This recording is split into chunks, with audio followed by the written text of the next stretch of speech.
Class 10th की physics lesson 2 मतलब part 2 start करने जाए। इसके पहले पार्ट 1 या लेसन 1 पढ़ा चुका गया है। यह पार्ट जो है या लेसन 2 है। चैप्टर का नाम है गोलीय पृष्ठों पर प्रकाश का परावर्तन, मतलब गोलीय पृष्ठों पर प्रकाश का परावर्तन। यह लेसन का नाम है। स्टार्ट करने जा रहे हैं। आगे देखते हैं गोलीय दर्पण। तो पहले हम जानेंगे गोलीय दर्पण क्या है, किसे कहते हैं। यदि किसी कांच के खोखले गोले को काटकर उसके एक पृष्ठ पर चांदी की पालिश या कलाई कर दी जाए तो प्राप्त दर्पण गोलीय दर्पण कहलाता है। गोलीय दर्पण का मतलब यह है, जैसे मान लीजिए कोई गेंदा है, उसको आधे से आधे भाग पर से काट दिया जाए, 2 भाग में कर दिया जाए और एक भाग में उसकी मतलब पीछे की ओर कलाई कर दिया जाता है, तो उसी को क्या कहा जाता है, गोलीय दर्पण कहा जाता है। अथवा दूसरी परिभाषा समझेंगे, ऐसा दर्पण जिनका परावर्तक पृष्ठ गोलीय होता है उसे गोलीय दर्पण कहते हैं। गोलीय दर्पण का मतलब है कि गोलीय पृष्ठ हो, उसका एक भाग मतलब क्या हो, परावर्तक पृष्ठ हो, मतलब दूसरे भाग पे कलई किया गया, चाहे अंदर की ओर हो चाहे बाहर की ओर हो, उसे कहा जाता है गोलीय दर्पण कहा जाता है। आगे देखेंगे गोलीय दर्पण 2 प्रकार के होते हैं मतलब गोलीय दर्पण जो है 2 प्रकार का होता है। पहला अवतल दर्पण, पहला आपका अवतल दर्पण है, दूसरा है आपका उत्तल दर्पण है। तो पहले हम देखेंगे कि अवतल दर्पण किसे कहते हैं। अवतल दर्पण देखेंगे,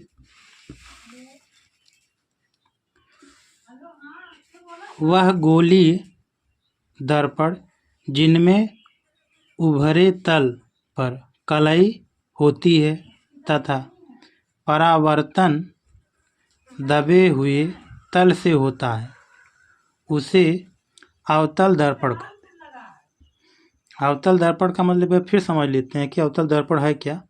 वह गोलीय दर्पण जिनमें उभरे तल पर, मतलब जो उभरा हुआ तल होता है उस पर कलाई कर दिया जाता है तथा परावर्तन दबा हुआ भाग, जो परावर्तन होता है वह दबा हुआ भाग होता है, तल से होता है, उसे अवतल दर्पण कहते हैं। अवतल दर्पण मतलब समझेंगे इसको, कांच के खोखले गोले के ठीक दबे हुए भाग, जो दबा हुआ भाग होता है उसे अवतल दर्पण कहते हैं। फिगर से समझेंगे अवतल दर्पण का फिगर कैसे बनता है।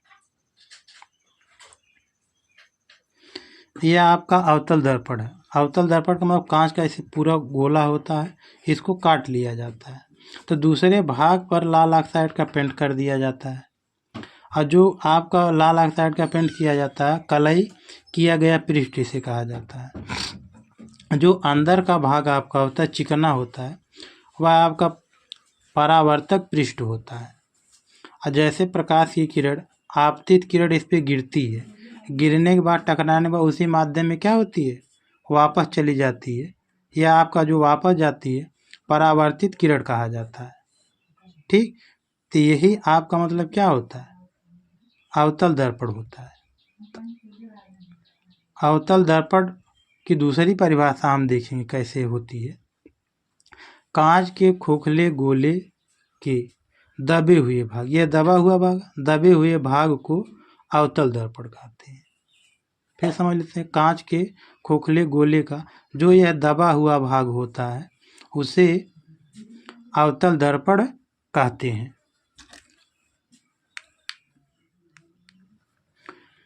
उत्तल दर्पण किसे कहते हैं, वह गोलीय दर्पण जिनमें दबा हुआ तल पर कलई होता है, माने जो दबा हुआ भाग होता है उस पर कलई होता है तथा परावर्तन बाहरी उभरी सतह से होता है, उसे उत्तल दर्पण कहते हैं। अब फिगर समझेंगे उत्तल दर्पण का कैसे बनता है।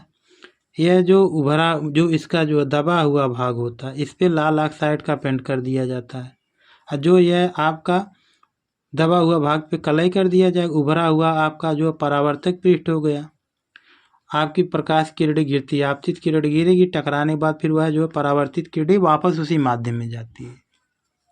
तो यह परिभाषा हो गई। दूसरी परिभाषा समझेंगे, गोलीय दर्पण का उभरा हुआ तल, यह उभरा हुआ तल है, उभरा हुआ तल को उत्तल दर्पण कहते हैं।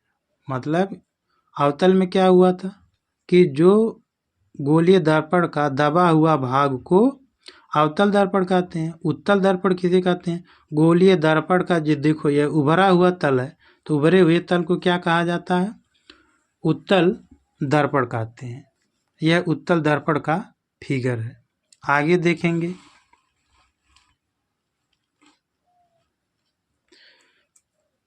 गोलीय दर्पण से संबंधित परिभाषाएं।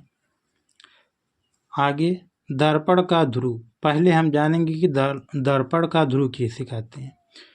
गोलीय दर्पण के परावर्तक पृष्ठ के मध्य बिंदु, मतलब मध्य बिंदु को दर्पण का ध्रुव कहते हैं। इसे P से प्रदर्शित किया जाता है। मतलब कि दर्पण का ध्रुव किसे कहा जाता है? चाहे आपका वह अवतल दर्पण हो चाहे उत्तल दर्पण हो, दोनों में ध्रुव सेम होता है।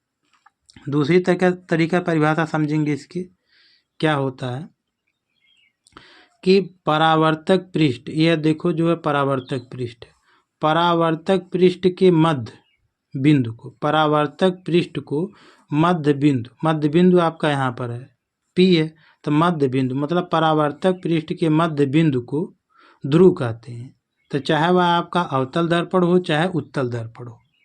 अगर ये फिगर याद परिभाषा लिख सकते हैं। जैसे फिर बता देते हैं कि अगर पूछा गया कि ध्रुव किसे कहा जाता है, परावर्तक पृष्ठ के मध्य बिंदु को ध्रुव कहा जाता है। तो चाहे आपका अवतल दर्पण हो चाहे उत्तल दर्पण हो, सब में ध्रुव मतलब एक ही जगह बनता है।